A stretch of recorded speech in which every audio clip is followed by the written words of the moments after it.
한겨울에 차가운 바람이 불던 어느 저녁, 정여옥은 자신의 대저택 안에서 커다란 창문을 통해 고요히 내리는 눈을 바라보고 있었습니다. 강남 한복판에 자리 잡은 이 저택은 고급스러운 외관과 세련된 인테리어로 유명했어요. 누군가에겐 꿈의 공간이었지만 여옥에겐 차가운 감옥 같았습니다.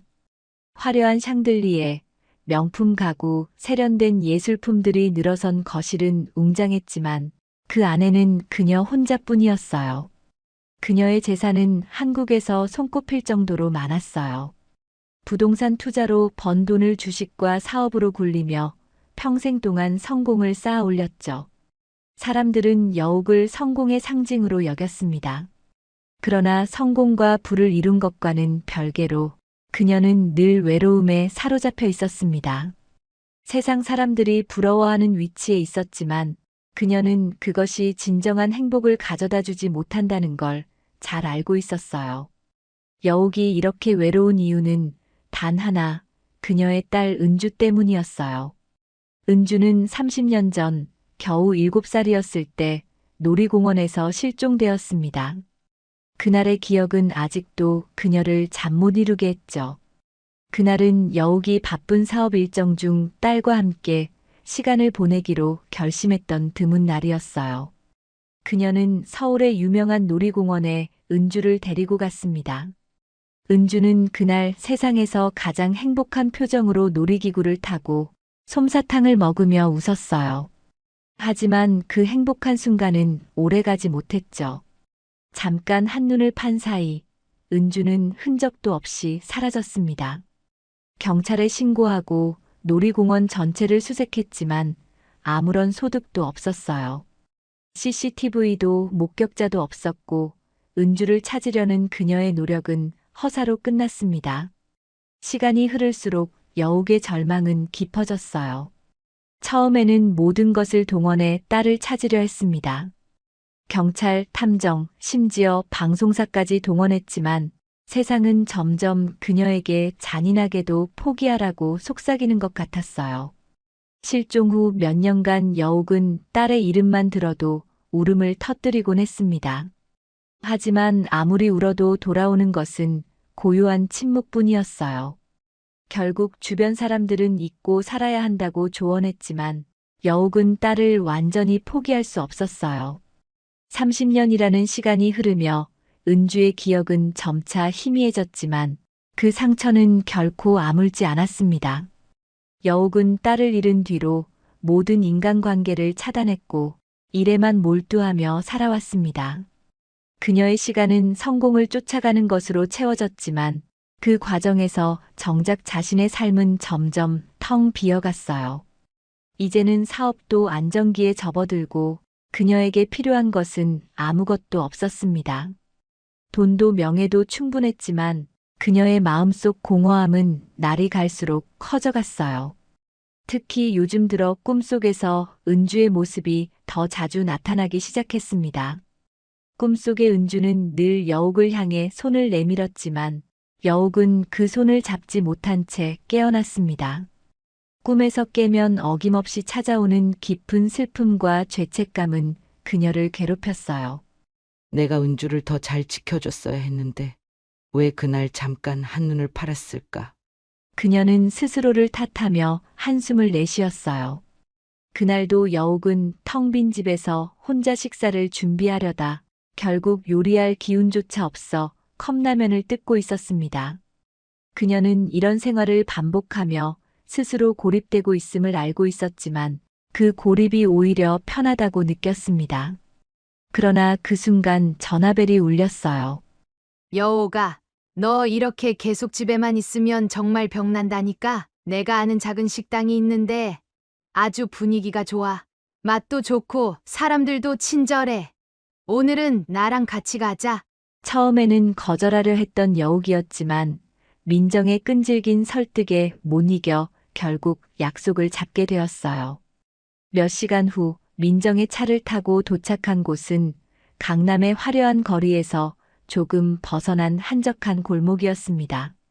식당의 외관은 생각보다 소박했지만 은은하게 새어나오는 불빛이 사람을 끌어당기는 듯한 따뜻한 분위기를 풍기고 있었습니다. 문을 열고 들어가자마자 여욱은 코끝을 스치는 구수한 음식 냄새와 함께 부드러운 음악 소리를 들을 수 있었습니다. 벽에는 손님들이 남긴 작은 메모들과 사진들이 빼곡히 붙어 있었고, 식탁 위에는 소박하지만 정성스러운 꽃병과 장식들이 자리 잡고 있었어요. 그곳은 여욱이 평소에 드나들던 고급 레스토랑과는 전혀 다른 분위기였지만 어딘지 모르게 따뜻한 기운이 돌았습니다. 이곳이 바로 내가 말했던 그 식당이야. 주인이 정말 정이 많아서 사람들이 자주 찾는 곳이지. 민정이 활짝 웃으며 여욱에게 자리를 안내했습니다. 여욱은 조금 낯설게 느껴졌지만 민정의 밝은 표정을 보고 묵묵히 따라갔어요. 두 사람이 자리에 앉자 직원 한 명이 물과 메뉴판을 들고 다가왔습니다. 식사를 주문한 뒤 여욱은 고요히 주변을 둘러보았습니다. 식당 내부는 붐비지 않을 정도로 적당히 북적였고 손님들은 모두 따뜻한 대화를 나누며 즐거운 분위기를 만들어가고 있었어요. 그녀는 무심코 창가 쪽 테이블에서 부지런히 움직이며 손님들을 응대하는 직원들을 관찰했습니다. 특히 한 직원이 눈에 띄었어요. 이름표에 적힌 이름은 한나였습니다. 그녀는 젊은 여성이었고 손님들에게 자연스럽고 친절한 미소를 지으며 음식을 서빙하거나 대화를 나누고 있었어요. 한나는 손님 한 명 한 명에게 정성스럽게 응대하며 그들에게 신경을 쓰는 모습이 인상적이었습니다. 여욱은 자신도 모르게 한나에게 계속 시선이 머물렀습니다. 그녀의 행동 하나하나에서 어딘가 익숙한 느낌이 들었기 때문이에요. 하지만 여욱의 시선이 그녀의 행동에서 벗어나 한나의 목에 걸린 목걸이로 향했을 때 그녀의 가슴은 순간 쿵 하고 내려앉는 듯 했습니다. 그 목걸이는 여욱이 30년 전 은주에게 선물했던 목걸이와 너무도 닮아 있었습니다. 작고 섬세한 디자인에 은은하게 빛나는 은색 펜던트, 그리고 그 펜던트의 뒷면에는 분명히 은이라는 글씨가 새겨져 있던 것이 기억났어요. 그녀는 순간적으로 자신의 눈을 의심하며 고개를 저었습니다. 그럴 리가 없어. 여욱은 스스로를 타이르며 생각했죠. 그러나 아무리 부정하려 해도 그 목걸이는 분명 그녀가 잃어버린 딸 은주를 위해 특별히 제작했던 목걸이와 똑같았습니다. 그녀는 손을 떨며 차가운 물을 한 모금 들이켰습니다. 이 목걸이가 어떻게 여기 있을 수 있지? 세상에 단 하나뿐이라고 했는데. 여욱은 계속해서 생각에 잠기며 한나를 뚫어지게 바라보았습니다. 하지만 그녀는 선뜻 한나에게 다가가 물어볼 용기가 나지 않았어요. 만약 잘못 본 것이라면, 혹은 그 목걸이가 단순히 우연히 비슷한 디자인이라면 그것을 확인하는 순간 자신의 희망이 산산조각 날 것 같았기 때문입니다. 식사가 서빙되었지만 여욱은 음식에 손을 대지 못하고 계속해서 한나의 목걸이에만 신경을 쓰고 있었습니다. 민정은 그런 여욱의 상태를 눈치채지 못한 듯 맛있다며 음식 이야기를 꺼냈지만 여욱은 듣는 둥 마는 둥 했어요. 그녀의 머릿속은 온통 한나와 그 목걸이에 대한 의문으로 가득 차 있었습니다. 혹시 정말로 은주가 살아있다면? 아니야. 그럴 리가 없어. 세상은 그렇게 친절하지 않아. 그녀는 자신을 설득하려 했지만 마음속에서는 희미한 희망이 피어오르고 있었습니다. 결국 여욱은 참지 못하고 민정에게 물었습니다. 저 직원, 저 젊은 여자는 어떻게 여기서 일하게 된 거야? 무슨 사연이라도 있는 건가? 민정은 갑작스러운 질문에 살짝 놀랐지만 곧 미소를 지으며 대답했습니다. 아, 한나 말이지? 이 식당 주인의 추천으로 일을 시작했다고 들었어. 사람도 착하고 열심히 해서 손님들한테도 인기가 많아. 여욱은 민정의 말을 들으며 머릿속에서 수없이 많은 생각이 교차했습니다. 그러나 직접 다가가 확인하기에는 아직 마음의 준비가 되지 않았어요. 식사가 끝난 후에도 여옥은 그 목걸이가 눈앞에 아른거려 참을 수 없었습니다. 그녀는 민정에게 잠시 기다려달라고 말한 뒤 천천히 자리에서 일어나 한나에게 다가갔습니다. 가슴이 터질 듯한 긴장감 속에서 그녀는 한나의 목걸이에 시선을 고정한 채 조심스럽게 말을 꺼냈어요. 저기 실례지만 그 목걸이는 어디서 구하셨나요? 한나는 순간 놀란 표정을 지으며 자신도 모르게 목걸이를 손으로 잡았습니다. 그녀는 약간 당황한 기색을 보였지만 곧 차분히 대답했어요. 아, 이 목걸이요? 이건 제 소중한 물건이에요. 한나는 목걸이를 가볍게 만지며 말을 이어갔습니다. 어릴 때부터 항상 가지고 있던 건데 어머니께서 주셨다고 들었어요. 그 말에 여옥의 가슴은 철렁 내려앉았습니다. 어머니가 주셨다고? 그녀는 떨리는 목소리로 되물으며 손끝까지 긴장이 감돌았습니다. 한나는 고개를 끄덕이며 대답했어요. 네. 하지만 제가 어머니에 대해 아는 건 거의 없어요. 어릴 적에 고아원에서 자랐거든요. 여옥은 그 말을 듣는 순간 숨이 멎는 것 같았습니다. 고아원에서 자랐다는 한나의 말은 그녀의 가슴을 더욱 복잡하게 만들었어요. 한나가 말하는 목걸이의 의미, 그것이 가족의 흔적이라는 점, 그리고 어머니와의 연결고리라는 이야기가 점점 더 여옥의 머릿속을 어지럽혔습니다. 잠시만.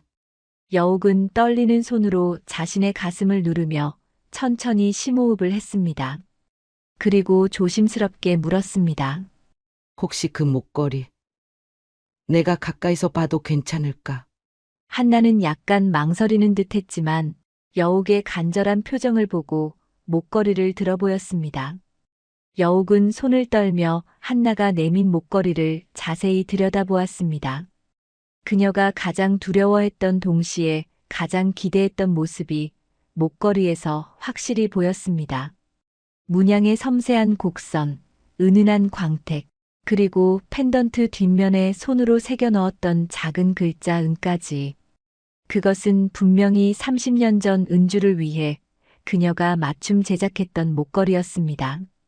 여옥의 손이 더욱 떨렸습니다. 그녀는 손으로 입을 가리며 눈물이 터질 것 같은 표정을 지었습니다. 이건 내가 한나는 여옥의 갑작스러운 반응에 놀라 물었습니다. 괜찮으세요? 어디 불편하신 건가요? 여옥은 차마 말을 잇지 못하고 고개를 숙인 채 눈물을 훔쳤습니다. 그녀는 목소리가 떨리는 것을 애써 억누르며 말했어요. 아니야. 그냥 이 목걸이가 정말 특별한 거라는 걸 알겠어. 정말 소중한 물건이구나. 한나는 여전히 의아한 표정으로 여옥을 바라보며 고개를 끄덕였습니다. 네. 이건 제가 가진 유일한 가족의 흔적이에요. 제 어머니에 대해 아는 건 없지만 이 목걸이는 항상 저와 함께 했어요. 그것만큼은 절대 잃고 싶지 않아요. 그 말을 듣는 순간 여옥의 눈에서는 눈물이 주르륵 흘러내렸습니다. 그녀는 애써 감정을 억누르며 물었습니다. 혹시 고아원에 들어간 건 몇 살 때였니? 한나는 잠시 생각한 뒤 대답했습니다. 정확히 기억은 안 나지만 5살쯤이었다고 들었어요. 그 말에 여옥의 머릿속은 더욱 복잡해졌습니다. 5살. 놀이공원에서 은주를 잃어버렸던 시기와 거의 비슷해. 여옥은 더 이상 의심할 수 없었습니다. 그녀의 목소리는 떨렸고 심장은 미칠 듯이 빠르게 뛰었습니다. 혹시 내 생일이 언제인지 물어봐도 될까? 한나는 놀란 듯 했지만 조심스럽게 대답했습니다. 1989년 4월 15일이에요. 그 말을 듣는 순간 여옥은 숨이 멎는 것 같았습니다. 그날은 은주의 생일과 정확히 같았어요. 더 이상 부정할 수 없었습니다. 모든 퍼즐 조각이 하나씩 맞아들어갔고 여옥은 자신의 딸이 바로 눈앞에 있다는 확신을 가지게 되었어요. 그러나 그녀는 그 사실을 한나에게 바로 말할 수 없었습니다. 너무 갑작스럽고 충격적인 일이었기 때문이에요. 여욱은 마음을 다잡으며 한나에게 마지막으로 물었습니다. 혹시 이 목걸이를 누가 준 건지 정말로 기억이 안 나니? 한나는 고개를 저으며 말했습니다. 네, 기억이 나지 않아요. 어릴 적에 어머니가 주셨다고만 들었어요. 어쩌면 누군가 제게 전해준 걸지도 모르죠. 어쨌든 제겐 가장 소중한 물건이에요. 여욱은 더 이상 말을 잇지 못하고 눈물만 흘렸습니다. 그녀는 한나를 향해 간절한 눈빛으로 바라보며 속으로 다짐했어요. 이 아이가 내 딸인지 반드시 확인해야 해. 은주가 맞다면 이제는 그녀를 절대 놓치지 않을 거야. 그녀는 복잡한 감정 속에서 한나를 떠올리며 다음 계획을 세우기 시작했습니다. 한나와의 대화를 나눈 뒤 여욱은 너무도 복잡한 감정에 사로잡혀 있었습니다. 그녀는 한나가 자신의 딸일지도 모른다는 생각이 점점 확신으로 변해갔지만 그 사실을 확인하기 위해서는 더 많은 단서가 필요했습니다. 무엇보다 만약 한나가 자신의 딸이 맞다면 그녀에게 이 사실을 어떻게 전해야 할지조차 감이 잡히지 않았어요. 그날 밤 여욱은 침대에 누워도 좀처럼 잠들 수 없었습니다. 목걸이, 은주의 생일과의 일치, 고아원에서의 성장 이야기까지 모든 것이 그녀의 기억과 너무도 맞아떨어졌습니다. 그러나 한편으로는 혹시 자신이 너무 큰 희망을 품고 있는 것이 아닌가 하는 두려움도 있었습니다. 만약 이 모든 것이 우연에 불과하다면 그녀는 두 번째로 은주를 잃는 고통을 견딜 수 없을 거라 생각했어요. 확인해야 해. 여욱은 중얼거리며 결심했습니다. 다음 날 여욱은 민정에게 연락해 한나의 상황에 대해 조금 더 알아봐 달라고 부탁했습니다. 민정은 다소 의아해했지만 오랜 친구의 부탁을 거절하지 않았어요. 몇 시간 뒤 민정이 전화를 걸어왔습니다. 한나는 꽤 오래전부터 그 식당에서 일해왔대. 주인 말로는 고아원 출신이라고 하더라고. 특별한 가족은 없는 것 같고 지금은 혼자 지내면서 일만 하고 있다던데. 민정의 말은 여욱의 심장을 조였지만 동시에 확신을 더했습니다. 그녀는 다시 한번 목걸이를 떠올렸습니다. 30년 전 놀이공원에서 은주를 잃어버린 그날. 작은 손목을 놓친 순간부터 지금까지 후회로 가득했던 시간들이 주마등처럼 스쳐갔습니다. 은주가 맞다면 난 지금이라도 그녀를 찾아야 해. 여욱은 다시 한나를 만날 계획을 세웠습니다. 이번에는 단순한 대화가 아니라 확실한 증거를 찾기 위해서였어요. 그녀는 한나를 설득해 자신의 과거에 대해 더 많은 이야기를 나누기로 결심했습니다. 며칠 뒤 여욱은 용기를 내어 식당을 다시 찾았습니다. 한나는 여욱을 보고 반갑게 웃으며 다가왔어요. 또 오셨네요. 이번엔 친구분은 안 오셨나요? 여욱은 웃음으로 대답했지만 마음속은 긴장으로 가득 차 있었습니다. 식사를 마친 후 여욱은 조심스럽게 한나에게 부탁했습니다. 혹시 오늘 일 끝나고 잠시 시간 내줄 수 있을까? 내가 너와 이야기를 나누고 싶은 게 있어. 한나는 잠시 망설였지만 여욱의 진지한 표정을 보고 고개를 끄덕였습니다.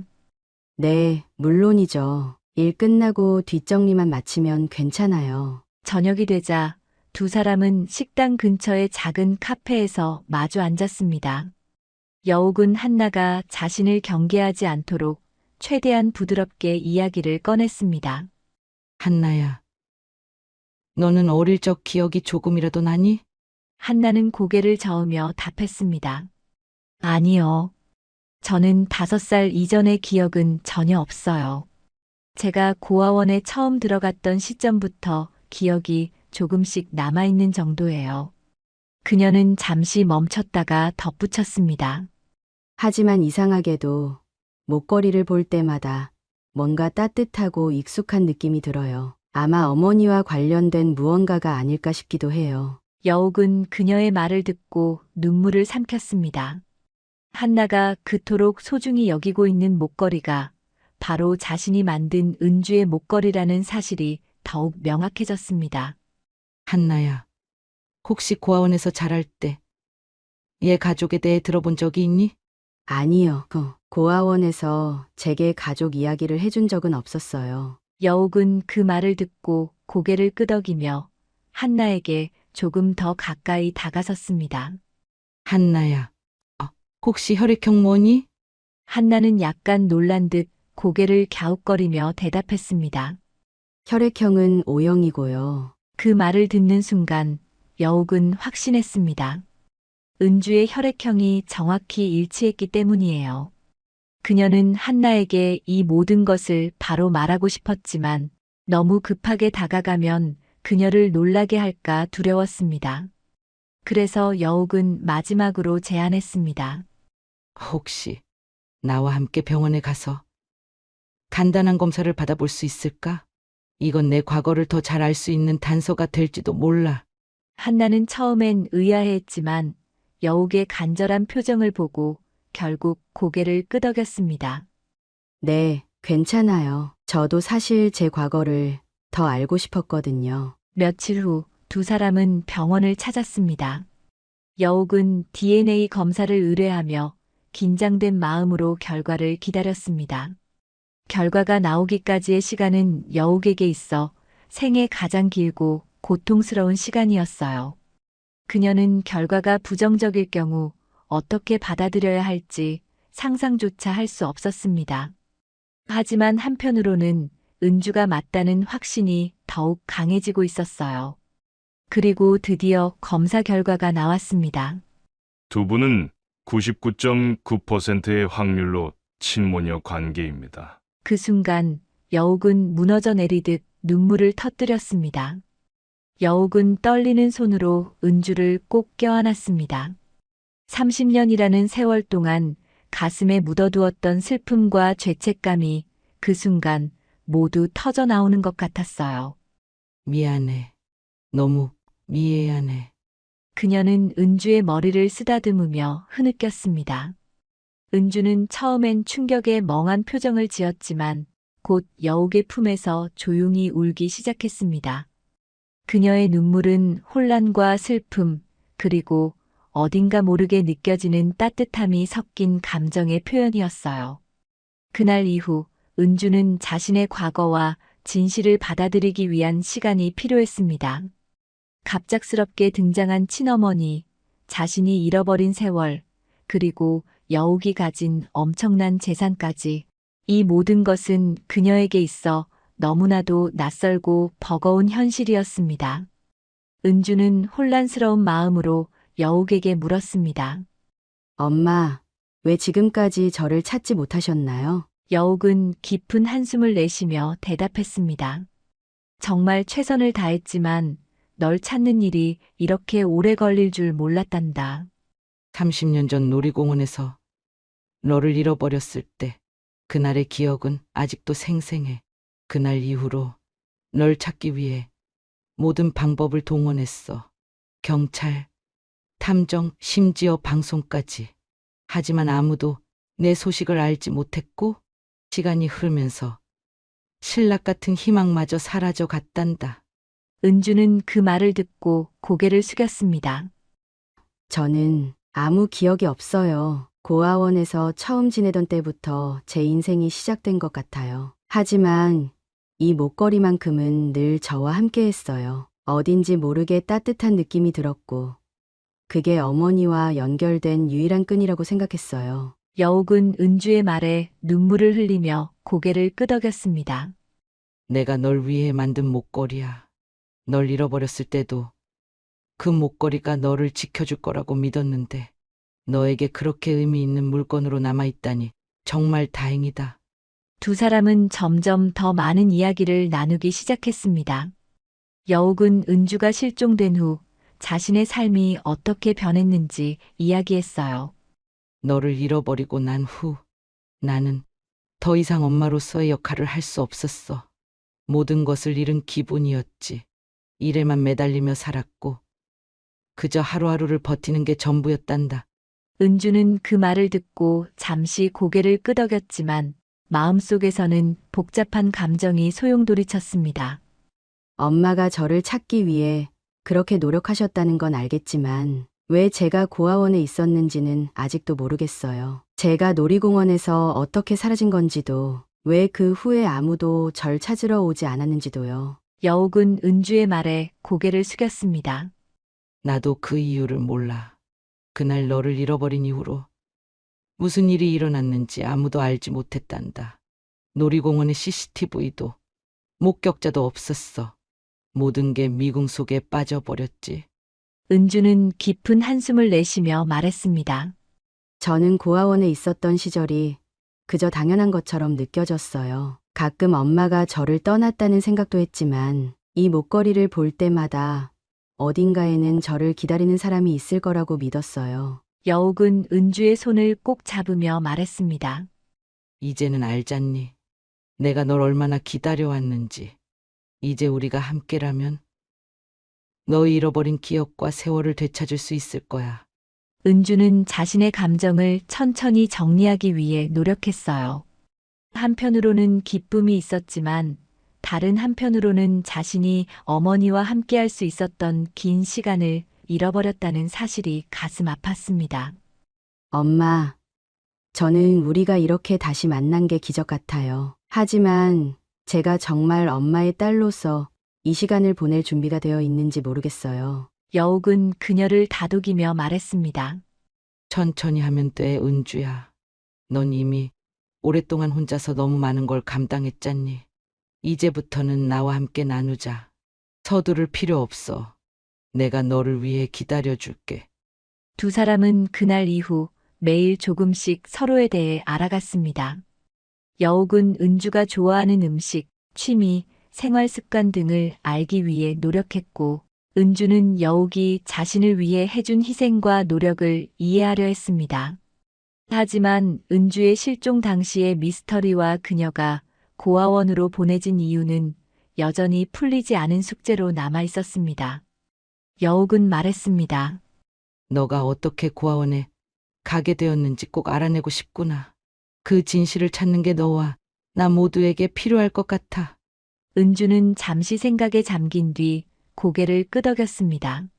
저도 그걸 알고 싶어요. 저를 여기까지 데려온 이야기가 무엇인지 알아야 할 것 같아요. 그날 밤 여옥은 은주가 잠든 모습을 보며 오랫동안 생각에 잠겼습니다. 그녀는 딸과 함께 보낼 앞으로의 시간을 떠올리며 속으로 다짐했습니다. 은주야. 이제는 절대 널 혼자 두지 않을 거야. 우리가 잃어버린 시간은 많지만 앞으로 남은 시간은 우리 것일 테니. 몇 달이 지나고 여옥과 은주는 점점 서로의 삶에 적응해 나갔습니다. 처음에는 모든 것이 낯설고 어색했어요. 여옥은 은주를 딸로 받아들이는 것이 너무나도 기뻤지만 한편으로는 30년이라는 긴 세월 동안 자신이 놓친 은주의 삶에 대해 미안함과 아쉬움이 교차했습니다. 은주는 여옥이 자신의 어머니라는 사실이 서서히 익숙해지고 있었지만 그녀 역시 그동안 홀로 살아오며 쌓인 경계심과 독립적인 성향을 쉽게 놓지 못했어요. 여옥은 은주에게 조금 더 편안한 환경을 제공하기 위해 노력했습니다. 은주야. 내가 널 위해 뭔가 해주고 싶어. 은주는 미소를 지으며 고개를 저었습니다. 엄마, 지금처럼 그냥 이렇게 함께 지내는 것만으로도 충분해요. 하지만 여옥은 단순히 함께 있는 것 이상으로 은주가 정말 행복할 수 있는 일을 해주고 싶었어요. 어느 날 여옥은 은주와 함께 저녁을 먹으며 조심스럽게 물었습니다. 혹시 정말로 해보고 싶었던 일이 뭐니? 넌 항상 고생만 했잖아. 이제는 너를 위한 시간을 보내야 하지 않겠니? 은주는 잠시 고민하더니 대답했습니다. 사실 저는 작은 카페를 열고 싶었어요. 그냥 사람들이 와서 편안히 쉬고 갈 수 있는 그런 따뜻한 공간이요. 그 말을 들은 여옥의 눈이 반짝였습니다. 그럼 그렇게 하자. 카페를 열어보는 거야. 내가 도와줄게. 은주는 처음에는 부담스러워하며 거절했습니다. 엄마, 그건 너무 큰일이에요. 저는 아직 그런 준비가 되어 있지 않아요. 하지만 여욱은 부드럽게 은주의 손을 잡으며 말했습니다. 너는 이미 충분히 해낼 수 있는 사람이야. 이건 내가 너를 위해 해주고 싶은 일이기도 해. 너를 다시 찾은 지금. 내가 널 행복하게 해주는 일이 내 삶의 가장 큰 목표야. 그 후로 두 사람은 카페를 열기 위한 준비를 함께 시작했습니다. 여욱은 오랜 사업가로서의 경험을 살려 카페의 입지를 선정하고 필요한 자금을 지원하며 적극적으로 도왔어요. 은주는 카페의 인테리어와 메뉴를 고민하며 점점 자신의 꿈을 구체화해 갔습니다. 카페의 이름은 은주가 직접 정했어요. 여욱은 그 이름을 듣고 미소를 지으며 고개를 끄덕였습니다. 정말 아름다운 이름이구나. 그 이름처럼 이곳이 너의 빛나는 시작이 되길 바란다. 카페가 문을 열던 날, 은주는 처음으로 자신의 이름이 적힌 간판을 보고 기쁨과 감동을 느꼈습니다.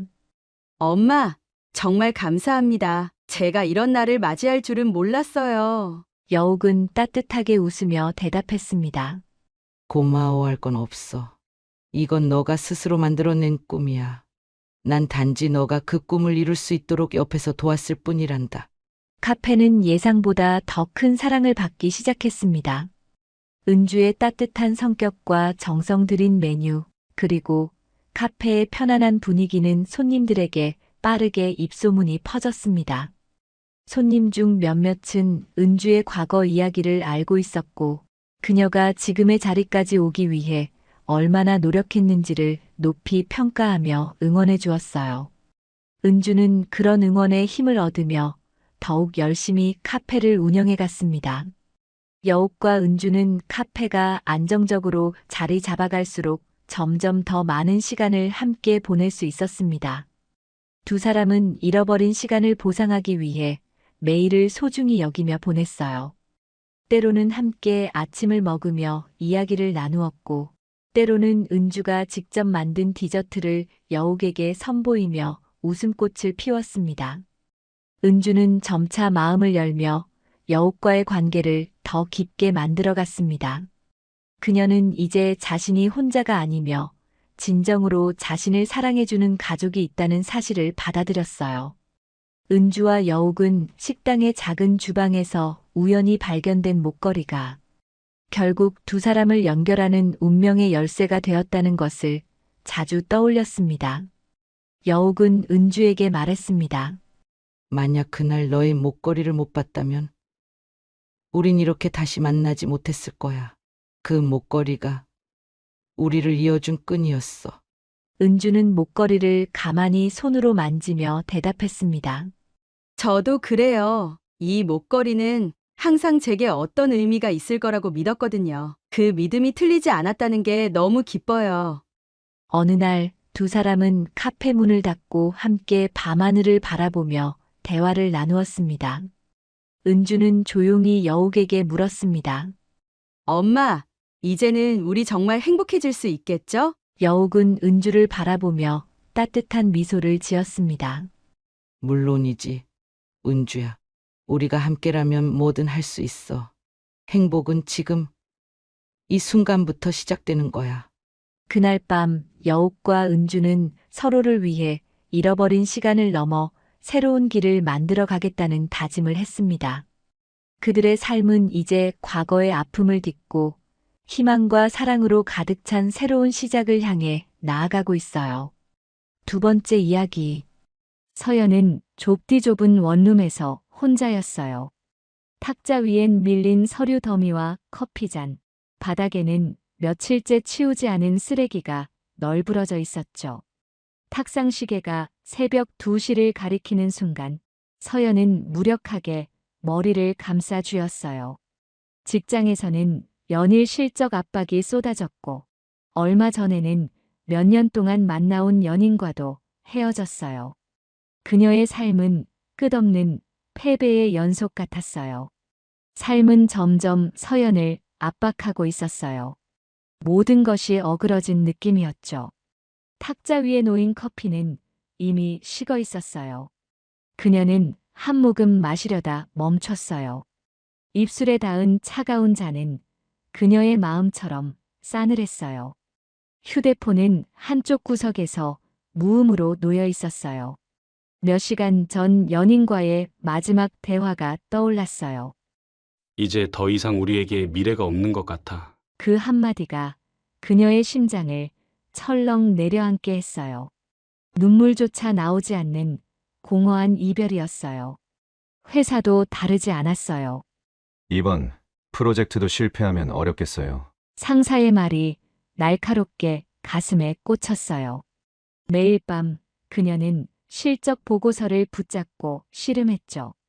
눈앞에 펼쳐진 문서들은 끝없는 터널처럼 느껴졌어요. 스크린의 흰 화면은 그녀의 머릿속만큼이나 비어 있었어요. 왜 이렇게 되는 걸까? 그녀는 작은 목소리로 혼잣말을 했어요. 스스로에게 묻고 있었지만 답은 들리지 않았어요. 머릿속은 무거운 구름처럼 흐릿했죠. 책상 위에 놓인 시계는 그녀의 무기력을 증명하듯 멈춰 있었어요. 시간은 계속 흐르고 있었지만 그녀는 한 발짝도 움직이지 못했어요. 삶은 전진하는 대신 끝없이 가라앉는 것처럼 느껴졌어요. 의욕은 어느새 사라지고 무기력만 남았어요. 그녀는 두 손으로 얼굴을 감싸며 몸을 웅크렸어요. 모든 걸 포기하고 싶다는 생각이 스멀스멀 올라왔어요. 그러던 중 서연에게 뜻밖의 전화가 걸려왔어요. 휴대폰 화면에 뜬 낯선 번호를 보고 그녀는 잠시 망설였죠. 모르는 번호인데. 그녀는 손가락을 움직여 전화를 받았어요. 여보세요? 서연의 목소리는 피곤한 기색이 역력했어요. 서연 씨 맞으시죠? 저는 변호사 강민구입니다. 연락드릴 일이 있어서요. 변호사라는 말에 서연은 잠시 긴장했어요. 무슨 문제라도 생겼나 싶었죠. 시골 마을에 이치한 한 집이 서연 씨 앞으로 상속되었습니다. 그 말에 그녀는 말문이 막혔어요. 장속이요? 저한테요? 잘못 거신 거 아닌가요? 서연은 자신에게 이런 일이 생길 리 없다고 생각했어요. 그 마을 이름도 들어본 적이 없었죠. 하지만 변호사는 단호하게 말했어요. 문서상으로 서연 씨가 상속자입니다. 정확한 확인을 위해 직접 방문하시는 것이 좋을 것 같아요. 상황이 이해되지 않았지만 서연은 더 이상 따질 힘이 없었어요. 이 모든 혼란 속에서 전화 너머의 이 기묘한 제안은 묘하게도 도피처처럼 느껴졌죠. 알겠어요. 방문해 볼게요. 그녀는 그렇게 대답했어요. 며칠 후 서연은 짐을 싸기 시작했어요. 낡은 여행 가방에 필요한 옷가지와 몇 개의 생필품을 넣었죠. 마치 무언가를 끝내고 떠나는 사람처럼 보였어요. 출발 당일 아침, 그녀는 서울역에서 시외버스를 탔어요. 창밖으로 보이는 풍경은 점점 변해갔어요. 회색빛 도시는 사라지고 논밭과 나무들이 차츰 모습을 드러냈죠. 서연은 창문에 머리를 기대며 멍하니 바깥을 바라봤어요. 정말 여길 떠나는 게 맞는 걸까? 그녀는 자신에게 물었지만 답은 나오지 않았어요. 버스는 한참을 달린 끝에 작은 시골 정류장에 멈춰 섰어요. 그녀는 가방을 끌고 버스에서 내렸어요. 차가운 공기가 그녀의 뺨을 스쳤고 코끝에 시골 냄새가 스며들었어요. 주위를 둘러보니 적막한 풍경만이 그녀를 반기고 있었죠. 작은 슈퍼마켓과 몇 채의 낡은 집들이 보일 뿐이었어요. 핸드폰의 지도 앱을 확인하며 그녀는 천천히 길을 따라 걸어갔어요. 도로는 울퉁불퉁했고 주변은 온통 고요했어요. 마치 시간이 멈춘 것 같은 느낌이었죠. 마침내 도착한 집은 그녀가 상상했던 것보다 훨씬 더 낡아 있었어요. 대문은 녹슬어 있었고 담벼락에는 덩굴 식물이 얽혀 있었죠. 여기가 정말 내 집이라고? 서연은 혼잣말을 했어요. 조심스럽게 대문을 열었더니 삐걱거리는 소리가 났어요. 그녀는 안으로 발을 들이며 주변을 둘러봤어요. 집안은 더 황폐했어요. 먼지가 쌓여 있었고 바람이 창문 틈으로 들어와 커튼을 흔들고 있었죠. 책상 위에는 오래된 달력과 누렇게 변한 메모지가 있었습니다. 그녀는 메모를 집어들었지만 알아볼 수 없을 정도로 글씨가 희미했어요. 벽 한쪽에는 가족 사진처럼 보이는 액자가 걸려 있었어요.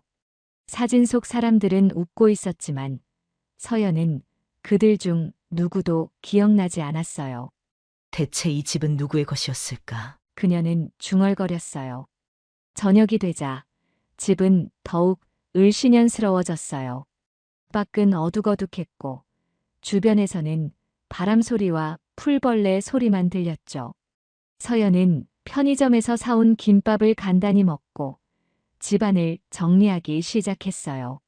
거미줄을 걷어내고 먼지를 털어내며 필요한 물건들을 정리했죠.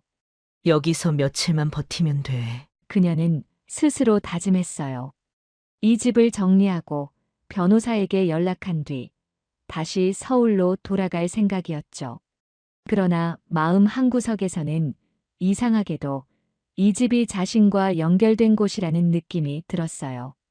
그 느낌은 불안하면서도 묘하게 따뜻했어요. 그날 밤 서연은 침대에 누워 창밖을 바라봤어요. 별빛이 가득한 하늘은 그녀가 서울에서는 볼 수 없었던 광경이었죠. 이런 하늘을 본 게 언제였더라? 그녀는 혼잣말을 했어요. 그러나 고요함 속에서도 마음 한구석은 여전히 무거웠어요. 아침 햇살이 흐릿하게 비치는 집 앞마당에서 서연은 깊은 숨을 내쉬었어요. 밤새 꾼 꿈 때문인지 마음이 어딘가 불편했지만 무엇 때문인지 명확히 알 수는 없었죠. 그녀는 간단히 옷을 갈아입고 집 주변을 둘러보기로 했어요. 어차피 며칠만 머무를 건데 어떤 곳인지 알아보는 것도 나쁘지 않겠지. 그녀는 혼잣말을 하며 낡은 대문을 열었어요. 좁은 오솔길을 따라 걷던 중 그녀는 길가에 쓰러져 있는 커다란 나무를 발견했어요. 나무는 오랜 세월을 견딘 듯한 느낌이 들었고 주변에는 마른 나뭇잎들이 널려 있었어요. 가까이 다가가던 서연은 순간 멈춰 섰어요. 나무 아래에 누군가 앉아 있었던 겁니다. 그 사람은 작은 체구의 할머니였어요. 낡은 옷을 입고 머리카락은 희끗희끗하며 길게 묶여 있었죠. 그녀는 힘없이 나무에 기대 앉아 있었고 서연은 순간적으로 놀라 뛰어갔어요. 할머니, 괜찮으세요? 할머니는 천천히 고개를 들었어요. 주름진 얼굴은 세월의 흔적을 그대로 보여주고 있었지만 눈빛은 맑고 강인했어요. 그녀는 서연을 바라보며 미소를 지었죠. 괜찮다. 너는 누구니? 할머니의 목소리는 낮고 잔잔했어요. 저는 그냥 지나가는 길에. 서연은 당황하며 말끝을 흐렸어요. 그녀도 왜 이렇게 대답했는지 알 수 없었죠. 마치 자신이 이곳에 있어야만 하는 사람처럼 느껴졌으니까요. 날 도우려는 거구나. 하지만 걱정하지 말거라. 할머니는 손짓으로 서연을 막으며 고개를 저었어요. 하지만 서연은 그냥 지나칠 수 없었어요.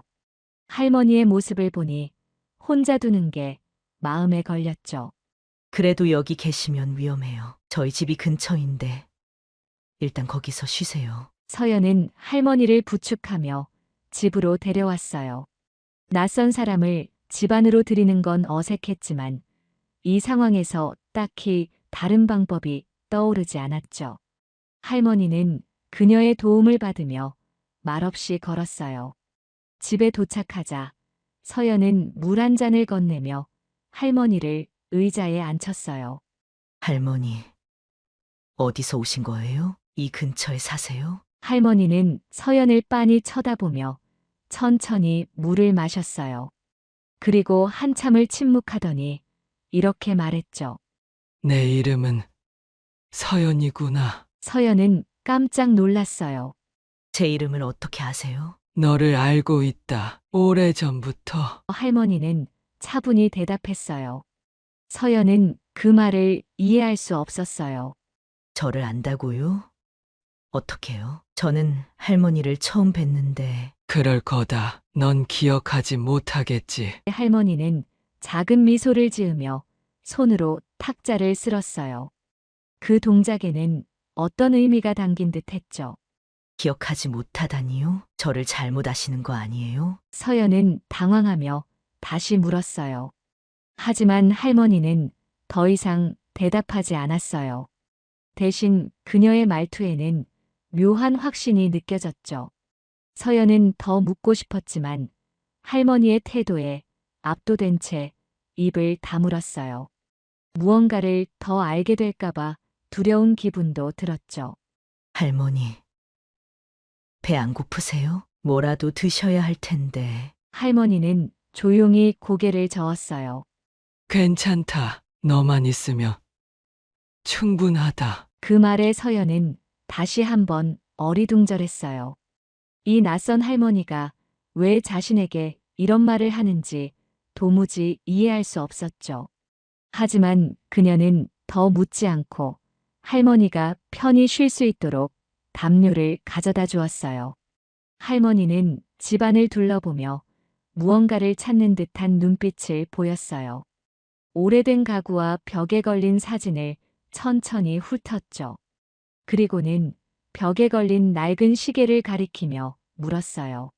이 시계 아직도 돌아가고 있니? 서연은 당황하며 대답했어요. 네. 이 집은 저도 처음 와본 거라 잘 모르겠어요. 근데 그 시계는 고장난 것 같아요. 그래. 시간이 멈췄구나. 할머니는 작게 중얼거리며 고개를 끄덕였어요. 밤이 되자 할머니는 소파에 앉아 눈을 감았어요. 서연은 그녀가 잠든 줄 알고 조용히 움직였죠. 하지만 문득 뒤돌아보니 할머니는 여전히 눈을 감은 채 미소를 짓고 있었어요. 서연아, 할머니가 느릿하게 입을 열었어요. 네. 서연은 그녀의 이름을 부르는 소리에 순간 멈춰 섰어요. 이 집에서 지내며 너가 무언가를 찾게 될 거다. 걱정 말아라. 할머니는 그 말을 남기고 다시 고요히 앉아 있었어요. 서연은 그녀의 말이 무슨 뜻인지 이해할 수 없었어요. 그저 낯선 사람을 도와준 것뿐인데 할머니는 마치 모든 걸 알고 있는 사람처럼 말했으니까요. 그날 밤 서연은 침대에 누워도 잠이 오지 않았어요. 할머니의 말투와 행동, 그리고 자신을 아는 듯한 태도가 머릿속에서 떠나지 않았죠. 어떻게 내 이름을 알고 있는 거지? 나와 어떤 관련이 있는 걸까? 그녀는 수많은 생각이 뒤엉킨 채 뒤척였어요. 다음 날 아침, 서연은 거실로 나가 할머니를 찾았어요. 그러나 할머니는 마치 밤새 한 발자국도 움직이지 않은 듯 조용히 앉아 있었죠. 그녀는 여전히 편안한 표정으로 서연을 바라보며 말했어요. 오늘은 나와 함께 걸을 일이 있단다. 다음 날 아침, 서연은 거실에서 할머니를 만났어요. 할머니는 천천히 서연을 바라보며 미소를 지었어요. 오늘은 내게 보여줄 것이 많단다. 할머니는 조용히 말했어요. 서연은 그 말에 조금 의아해했지만 고개를 끄덕였어요. 할머니는 서연을 데리고 대문을 나섰어요. 그들은 마을의 좁은 길을 따라 걷기 시작했어요. 길목마다 할머니는 천천히 발걸음을 멈췄어요. 여기서 이런 일이 있었지. 할머니는 낮게 말했어요. 서연은 무슨 말인지 알 수 없었지만 조용히 들었어요. 첫 번째 멈춘 곳은 오래된 우물 옆이었어요. 할머니는 우물을 바라보며 깊은 한숨을 내쉬었어요. 이 우물은 마을의 생명을 지켜준 곳이었단다. 서연은 고개를 끄덕이며 우물을 바라봤어요. 그 다음에는 작은 정자로 발걸음을 옮겼어요. 할머니는 정자의 낡은 기둥을 천천히 쓰다듬었어요. 여기서 많은 이야기가 오갔단다. 좋은 일도, 나쁜 일도. 서연은 기둥 위에 새겨진 낡은 글씨를 바라봤어요. 이건 누군가가 새긴 건가요? 서연이 물었어요. 할머니는 미소를 지으며 고개를 끄덕였어요. 그들은 오래된 느티나무 아래에서 멈춰 섰어요. 이 나무는 마을의 중심이었지. 할머니는 속삭였어요. 서연은 커다란 나무를 올려다보며 묘한 감정을 느꼈어요. 정말 오래된 나무 같아요. 그녀는 천천히 말했어요. 그렇다. 이 나무가 없었다면 마을도 없었을 거다. 길을 걷는 동안 마을의 조용한 풍경이 그녀를 감쌌어요. 서연은 마음이 점점 가벼워지는 걸 느꼈어요. 마을 곳곳에서 들리는 새소리가 그녀의 귀를 간지렸어요. 할머니는 그녀를 이끌며 꾸준히 옛날 이야기를 이어갔어요. 이 길은 누군가를 기다리던 길이었지. 할머니가 말했어요. 할머니는 길 끝을 조용히 바라봤어요. 그들은 할머니를 처음 발견했던 쓰러진 나무 아래에 도착했어요. 할머니는 그 자리에 멈춰 서더니 천천히 앉았어요. 서연은 할머니의 행동을 따라 조심스럽게 자리에 앉았어요. 여기가 너가 다시 시작할 곳일지도 모르겠구나. 할머니의 말에 서연은 의아한 표정을 지었어요. 무슨 뜻이에요? 여기서 뭘 다시 시작해요? 할머니는 서연을 바라보며 미소 지었어요. 시간이 지나면 알게 될 것이다. 그녀는 단호히 말했어요. 서연은 그 말을 이해할 수 없었지만 더 묻지 않았어요. 쓰러진 나무는 마치 무언가를 간직한 듯 보였어요. 이 나무는 왜 쓰러져 있는 거예요? 서연이 물었어요. 어쩌면 너무 오래된 무게를 견디지 못한 것일지도. 할머니가 말했어요. 서연은 그 말이 단순한 설명이 아닌 것 같아 마음에 남았어요. 마을은 고요하고 잔잔했지만 서연의 마음은 복잡했어요. 그녀는 이곳이 왜 이렇게 낯익으면서도 생소한지 알 수 없었어요. 할머니는 그녀가 묻지 않는 말은 하지 않았어요. 하지만 서연은 어렴풋이 느꼈어요. 이 마을이 자신의 삶과 어떤 식으로든 연결되어 있다는 것을요. 할머니는 다시 자리에서 일어나 천천히 길을 걸었어요. 오늘은 여기까지다. 넌 더 많은 걸 보게 될 거야. 서연은 무언가 마음속에서 깨어나는 느낌을 받았어요. 그 느낌은 그녀에게 낯설지만 따뜻했어요. 쓰러진 나무 아래에서 그녀는 오래도록 그 자리를 떠날 수 없었어요. 서연은 머릿속이 복잡했어요. 할머니의 존재가 이상하게도 마음에 남았지만 그 정체를 알 수 없었죠. 그녀는 할머니와의 대화에서 느껴지는 묘한 친밀감에 혼란스러웠어요. 어쩌면 이 마을 사람들에게 물어보면 뭔가 알 수 있을지도 몰라. 그녀는 그렇게 생각하며 마을로 향했어요. 좁은 골목길을 걸어가던 서연은 한 할아버지를 만났어요. 그는 마을의 한 구석에서 나무를 깎고 있었죠. 서연은 조심스럽게 다가가 말을 걸었어요. 저 혹시 이 근처에 사는 작은 최고의 할머니를 아세요? 할아버지는 손을 멈추고 서연을 바라봤어요. 할머니, 누구를 말하는 건가? 그는 고개를 갸우뚱했어요. 머리가 희끗희끗하고 쓰러진 나무 근처에 계셨던 분이요. 하지만 할아버지는 금방 고개를 저었어요. 그런 사람은 없을 텐데, 이 마을에 그런 분은 안 계셔. 서연은 당황했어요. 분명히 계셨는데요. 어제 저희 집에 모시고 갔어요. 그녀의 설명에도 할아버지는 고개를 저으며 손을 다시 움직였어요. 여기 사람들 다 아는데 그런 분은 들어본 적이 없어. 서연은 다른 주민들에게도 물어보기 시작했어요. 어느새 마을 입구에 있는 슈퍼로 들어가 점원에게 물었죠. 혹시 쓰러진 나무 근처에 사는 할머니를 아세요? 점원은 짧게 웃으며 대답했어요. 이 마을에 할머니들이 많긴 한데 쓰러진 나무? 잘 모르겠네. 그리고는 별다른 관심도 없다는 듯 계산대를 정리했어요. 다른 몇몇 주민들은 서연의 질문에 아예 손을 내저었어요. 그런 사람 없어. 이 마을에서 그런 이름들은 적도 없고. 어떤 이들은 그녀를 이상하다는 눈빛으로 바라보기도 했어요. 서연은 점점 혼란스러워졌어요. 분명히 어제 할머니를 만났는데 다들 왜 모르겠다고 하는 거지? 그녀는 속으로 되뇌며 무거운 발걸음으로 집으로 돌아왔어요. 집에 도착한 서연은 거실 소파에 앉아 깊이 생각했어요.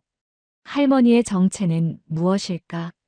왜 마을 사람들은 모두 그분을 모른다고 하는 걸까?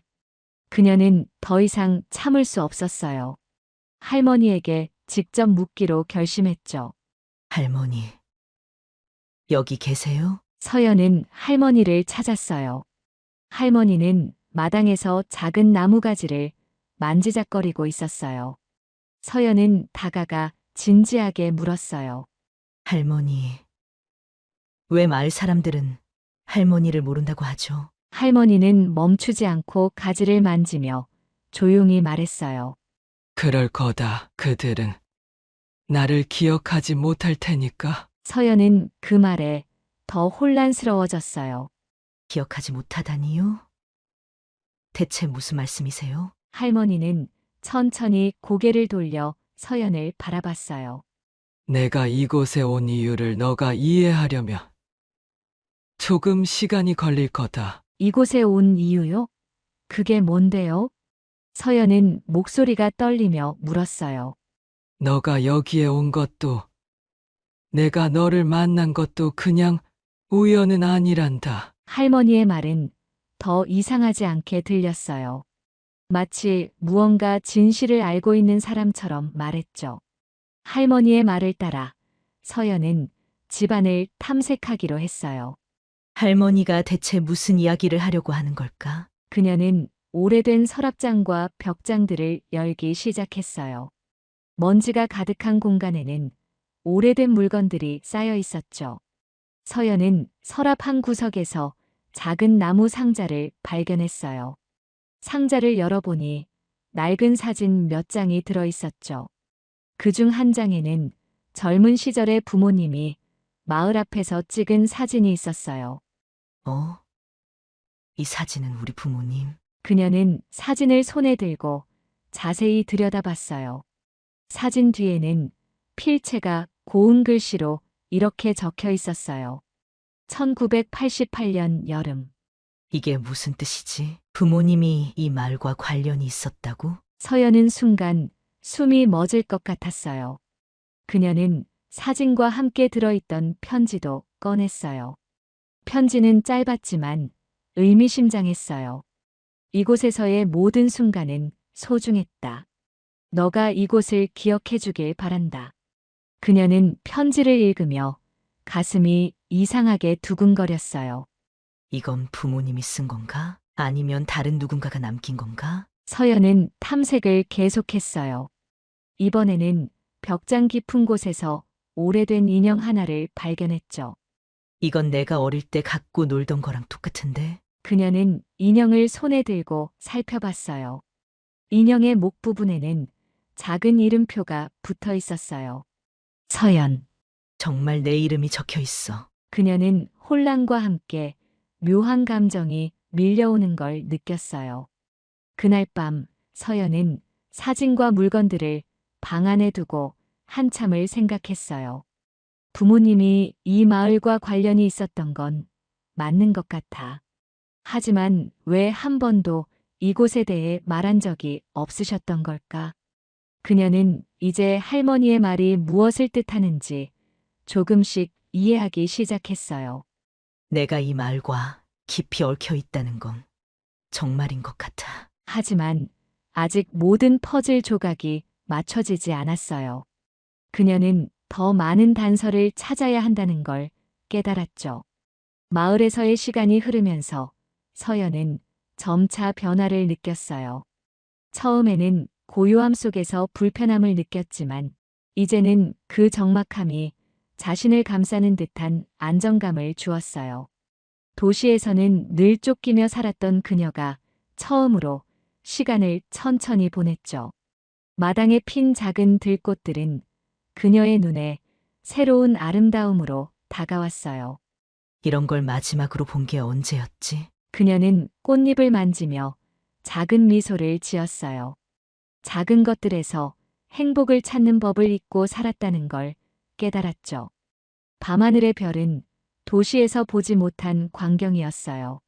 서연은 침대에 누워 창문 너머로 빛나는 별들을 보며 생각했어요. 도시에서는 늘 앞만 보고 달렸지. 그런데 왜 그랬을까? 그녀는 자신이 무엇을 위해 그렇게 바쁘게 살았는지 고민하기 시작했어요. 시간이 지날수록 서연은 자신을 되돌아보게 되었어요. 나는 뭘 위해 살아왔지? 그 질문은 그녀를 한없이 깊은 생각으로 이끌었어요. 직장에서의 성공이 정말 그녀가 원했던 것인지 아니면 단지 누군가에게 인정받고 싶었던 건지 알 수 없었어요. 몇 년 동안 만나온 연인과의 관계도 떠올랐어요. 그 관계는 그녀에게 정말로 행복을 주었을까? 아니면 외로움을 감추기 위한 도피처였을까? 서연은 점차 자신이 그동안 상처받고 무너져 있었음을 깨달았어요. 나는 계속 뭔가에 쫓기듯 살았던 것 같아. 그녀는 중얼거리며 깊은 한숨을 내쉬었어요. 할머니와 함께하는 시간도 점점 특별하게 느껴졌어요. 할머니는 많은 말을 하지 않았지만 그녀와 함께 있는 것만으로도 이상한 안정감을 주었죠. 할머니는 가끔 나무 아래에서 쉬며 서연에게 말하곤 했어요. 여기서는 마음이 고요해질 거야. 걱정하지 말아라. 서연은 그 말에 알 수 없는 위안을 느꼈어요.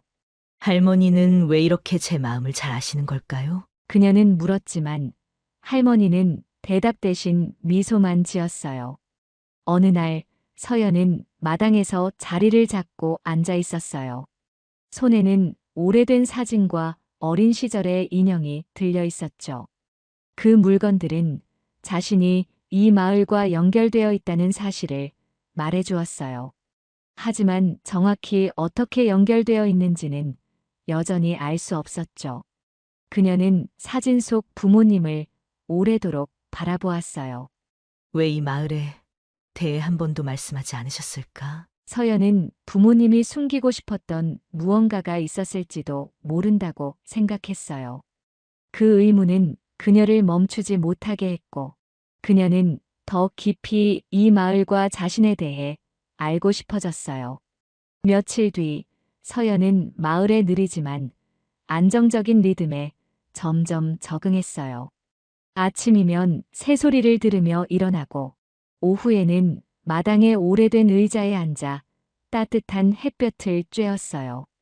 여기서는 시간이 다르게 흐르는 것 같아. 그녀는 스스로에게 말하며 잔잔한 행복을 느꼈어요. 도시에서의 삶은 이제 점점 멀게 느껴졌어요. 그곳에서는 자신이 무엇을 위해 살고 있는지조차 몰랐죠. 하지만 여기서는 모든 게 단순했고 그 단순함이 그녀를 편안하게 만들었어요. 할머니는 그런 서연을 보며 조용히 미소 지었어요. 너가 이렇게 변하는 걸 보니 마음이 놓이는구나. 할머니의 말에 서연은 눈을 깜빡이며 물었어요. 제가 변하고 있나요? 그게 좋은 건가요? 할머니는 고개를 끄덕이며 답했어요. 너는 다시 살아나고 있는 거란다. 너 자신을 찾아가고 있는 거야. 그 말은 서연에게 깊은 울림으로 다가왔어요. 내가 정말 그동안 잃어버린 게 많았구나. 그녀는 마음속에서 무언가가 깨어나는 것을 느꼈어요. 그 깨어남은 그녀를 새로운 길로 이끌고 있었죠. 서연은 아침 햇살에 눈을 떴어요. 고요한 집안에 할머니가 있을 거라고 생각하며 부스스 일어났죠. 거실로 나가자 평소처럼 할머니가 앉아 계실 줄 알았어요. 그러나 방 안은 비어 있었고 마당에서도 할머니는 보이지 않았어요. 할머니. 어디 계세요? 그녀는 집 안팎을 돌아다니며 할머니를 불렀어요. 대답은 없었고 집은 이상하리만큼 적막했죠. 그 순간 할머니가 마지막으로 했던 말이 떠올랐어요. 너는 혼자가 아니란다. 잊지 말거라. 그 말이 묘하게 마음을 무겁게 했어요. 서연은 대문을 열고 마을로 향했어요. 그녀는 할머니가 쓰러진 나무 아래에 있을 것 같다는 생각이 들었죠. 길을 따라 걸으며 그녀는 그동안의 시간을 떠올렸어요. 마을에서 보낸 나날들은 그녀에게 많은 것을 가르쳐 주었어요.